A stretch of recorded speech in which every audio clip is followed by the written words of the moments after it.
So we got on they moved all of us immediately onto a ship called the USS U.S. Grant. The second U.S. standing for United States steamship. So they loaded y'all aboard the USS Grant. What type? It was a transport ship? It was an old ship which had been captured by the United States in World War I from an old German ship, you see. I don't know what the original name was. At any rate, it was a very old thing that was slow. In fact, it was so slow that it could not keep up with a convoy. So we didn't know whether we had any escorts or not, but we didn't learn about it until afterward. At any rate, it took us 8 days to go from Seattle to Honolulu. That's not going at a terrific rate of speed, but we arrived safely nonetheless. And it was shocking to arrive there and pass and see the ships that were still sticking up out of the water from the December 7th bombing by the Japanese. And so I'll just go kind of chronologically to get to some of the interesting things that I'll have to tell you about. The first thing that we did when we arrived there was to grab our duffel bags, of course, get off the ship, climb aboard trucks, and we were taken to a sugarcane plantation, which were all over the place in Hawaii, on Oahu. And in that sugarcane field, which was accessible primarily by 36-inch railroads, which hauled cane, and it had little cars which hauled personnel, and it also had little kind of bunkhouses which were pretty, I want to describe them as being suited to tropical occupation, but not suited to it would require a tropical climate for them to be considered shelter for workers, but that's what they were. So they put us in these things. So we jumped off, and they dumped us there off the train. And then they put us back on the train before the end of the day. This was Kapapa Air Force Base. Kapapa Air Force Base was a fake air base, and it was in that cane field, and they discovered that they had housing for us available elsewhere, so we didn't sleep there that night. We got back on trucks, and they took us to Wheeler Field, which is near Wahiawa. That's the name of a little town, probably about 20 miles from Honolulu. So we were able to go there and occupy some tents, which were already set up. That's very near Schofield Barracks, which is a well-known. So you're at you went from the sugarcane field to Wheeler? Is that what you said? Wheeler Field. To Wheeler Field. Which is an air base. Right. And we were stationed at that until we, at least I was stationed at that until Christmas. So our unit was on Oahu at Wheeler Field, and things were taking place in preparation for that unit to accompany the invading Marines and other units at Iwo Jima. However, I departed from Honolulu the day after Christmas because about 10 or 12 of us were assigned to duty at Guam in the Marianas. And about 20 of us were assigned on duty in the Air Defense Control Center on Saipan. And so the Battle of the Marianas was not totally complete. In fact, when I wound up on Guam, you could hear rifle fire on occasion because the Battle of the Marianas had secured the island, but there were still Japanese that had to be routed out. And so the same more or less at Iwo Jima later on. We'll talk about that later. When we were getting ready to leave Wheeler Field on about December 26th, we had so much fruitcake because we had been told to take our fruitcakes to the mess hall, and when we got to the mess hall, the cooks didn't want the fruitcakes, so there was a pile of fruitcakes. It must have had 200 pounds of fruitcakes that had been mailed to the 300 men in the 302nd. One of the most hilarious things that happened in my military career. We took our duffel bags and got on this plane. There were about 20 of us, and we were the S gang because we had been, there was Siamese, Sukup, Sylvest, Sir Willow, Wilderson, and Williams. There were 6 of us in the tent. I've forgotten the name of the other people that were in that squad tent of 12 people. So when we got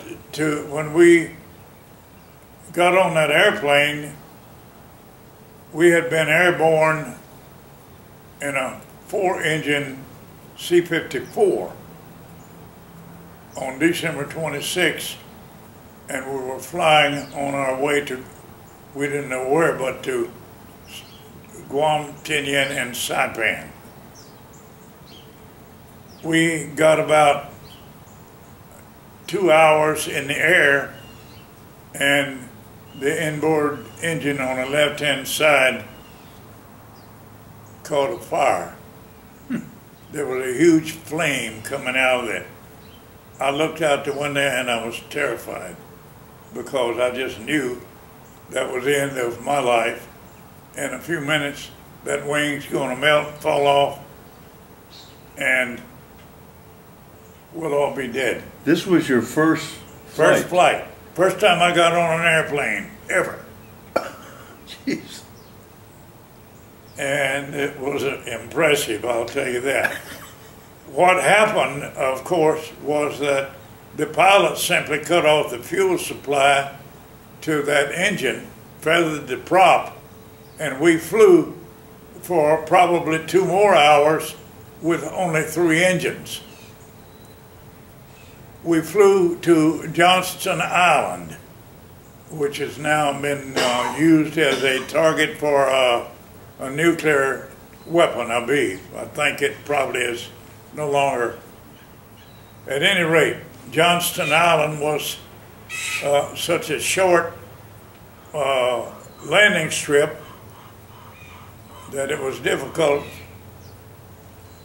So we landed on Johnston Island, went to the mess hall, and ate. We got off the plane 3 or 4 hours later, 5 hours, maybe, I'm not sure how many hours.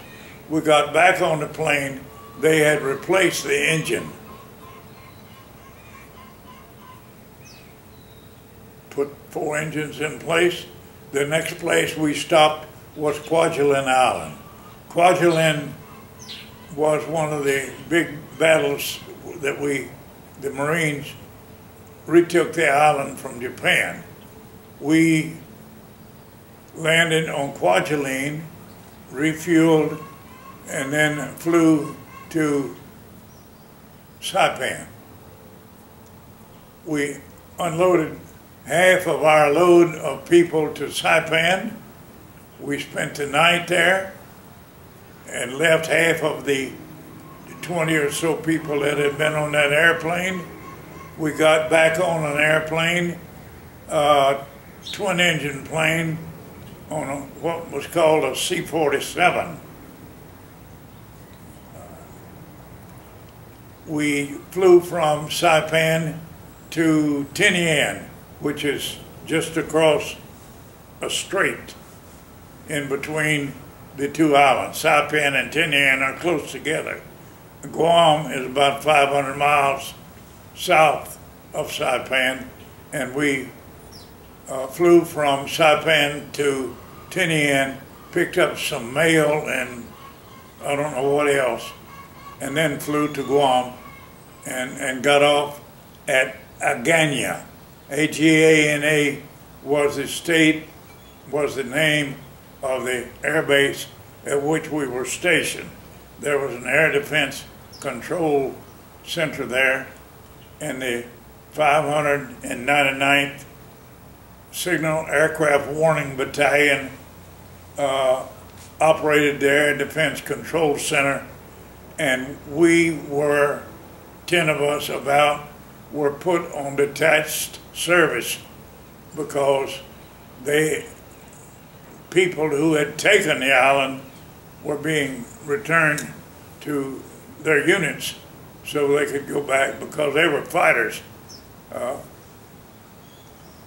So we were informed by the sergeant to whom we were reporting, 10 of us, Siamese, Sukup, Cerwillo, Williams, and myself, called the S-Gang. And we were told, go set yourself up in this tent. And the Marines that were in that tent picked up a sake bottle and drank wood alcohol that the Japs had put there as a booby trap. And so don't pick up any, if you find any sake, don't drink it. Well, it was a lie, but it was a good lie. We learned later that it was a lie, but it was a good lie. We were alerted to the fact that that's one of the booby traps that the Japanese were using. So the S-Gang stayed there on Guam for 5 months. We didn't know what had happened to our unit, the rest of the unit. We knew that about 10 or 12 of them, one of them was Peter Castan, my friend in New York, who was a sergeant placed on Saipan with about 10 people who relieved the Marines that had fought there and kept the Air Defense Control Center running. To describe a little bit about the setup, it's so doggone interesting. The radar units that they had at the time were around the perimeter of Guam and around the perimeter of Saipan, and they reported aircraft flight in a circle that they could observe on radar. It's like looking at weather right now. This is the same kind of thing. So each of these radar units reported data back to the Air Defense Control Center in which we were expected to work. And we did work there in that Air Defense Control Center. And we wore headsets, and we took data as they gave it to us, the name, the the make of the airplane, if they knew it, the direction it was going, the speed it was going, whether or not it was friendly or enemy, and we transferred that to a little, what's called a little Christmas tree, and placed it in that air control center on that big table, which was a map of Guam, and it was a large-scale map, of course, 30 feet across, something like that. And so we were using something like a, not the cue stick, but the thing that assists you, The bridge. in shooting Right. something that's hard to reach. So we were able to put that little Christmas tree with that information, and we plotted the flight of that little thing with different color arrows on that map.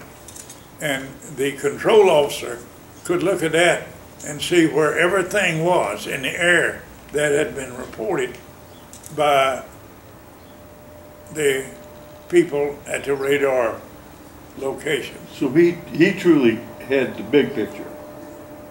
He looked over the map and saw what y'all had laid Yeah, out. the control officer was Right. up in a balcony Yes, above sir. that, and he could look down at that, and that was, so it was as though we were down in a pit, but it was just a two-story building.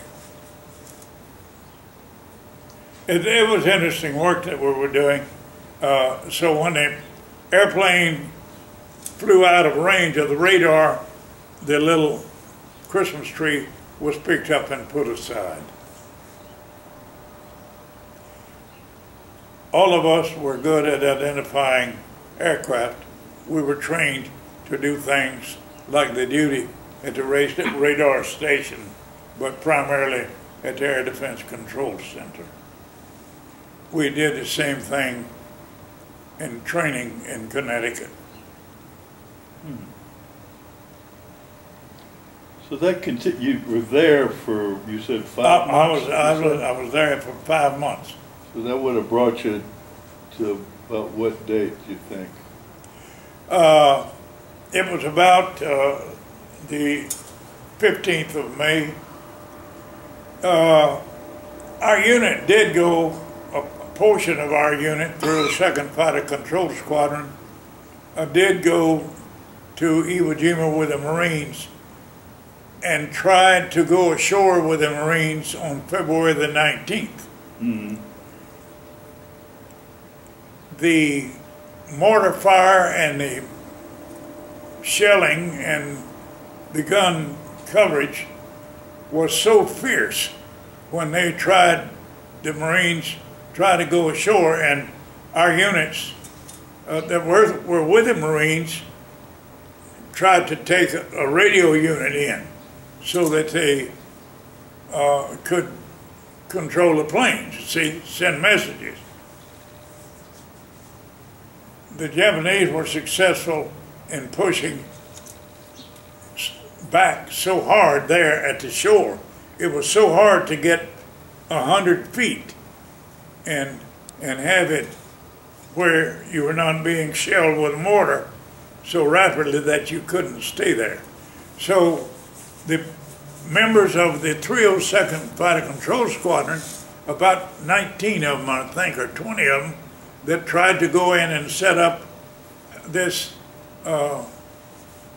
communications unit, were pushed back into the water. They had to get back on the board ship. Mm. So they were able to get the Marines in about two more days, around the 23rd, 24th, 25th.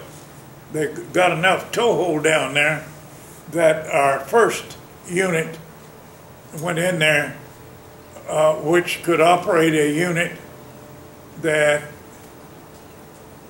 broadcast on a frequency used by the aircraft. There were 5 frequencies that were used by aircraft there. And so we had a number of units we were going to place around the perimeter of Iwo Jima, but I was not there at the time. I was down at Guam, and when we were redeemed, taken from detached service at Guam, we flew to Saipan, and the guys who had been there on detached service flew with us on to Iwo Jima about the 15th of May. Well, Iwo Jima had been secured or declared secure by the Army, Air Force, Marines, and so forth. And by the way, it was a Navy island. Mm-hmm. Each island that was taken in the Pacific was under control of either an Army officer or a Navy officer. So there was a tug of war, you know, between the branches. Douglas MacArthur, Chester Nimitz, Bull Halsey, and some of those guys. When we arrived back on May 15th, we learned that the island had been declared secure on March 21st. So from February 19th to March 21st, there were about 20,000 people that were casualties there on Iwo Jima. In 1 month.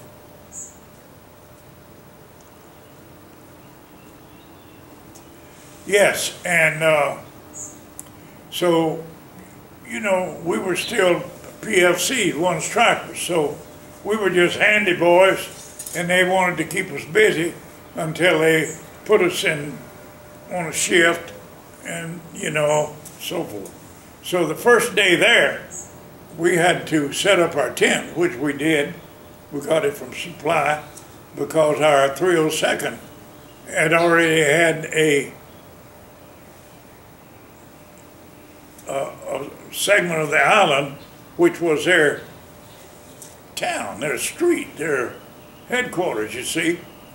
Well, a typhoon had already come along there between February 19th and May 15th and wiped out that area, absolutely flattened it, ruined and pulled up the entire set of tents.